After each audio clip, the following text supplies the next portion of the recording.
Kita semua tahu tidur tu penting untuk pulihkan badan dan simpan memori. Tapi, korang tahu tak, jumlah jam tidur kita sebenarnya berubah ikut umur. Jom semak, cukup tak tidur korang? Kita mula dengan golongan yang paling banyak tidur, iaitu bayi dan kanak-kanak. Bayi baru lahir perlukan up to 17 jam tidur sehari. Manakala anak-anak kecil berumur 1 hingga 5 tahun perlukan antara 10 hingga 14 jam. Tempoh ni kritikal untuk perkembangan otak dan fizikal mereka yang tengah membesar mendadak. Bila masuk zaman persekolahan, umur 6 hingga 12 tahun, mereka masih lagi perlukan 9 hingga 12 jam tidur tau. Seterusnya, golongan remaja.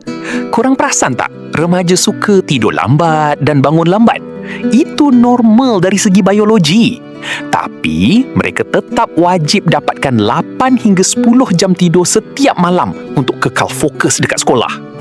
Sekarang, fasa kita yang dewasa ni, dari umur 18 sampai 64 tahun. Angka magic untuk kita ialah 7 hingga 9 jam semalam. Kurang daripada ni, bersedialah untuk rasa irritable, cepat marah dan hilang fokus.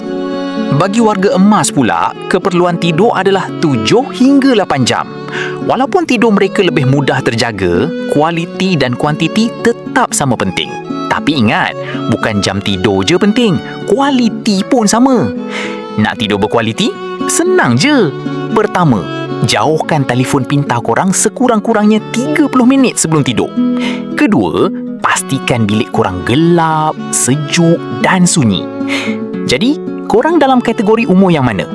Cukup tak tidur semalam? Jangan lupa jaga tidur korang demi kesihatan ya. Good night guys. Kalau kat office, janganlah tidur dulu ya.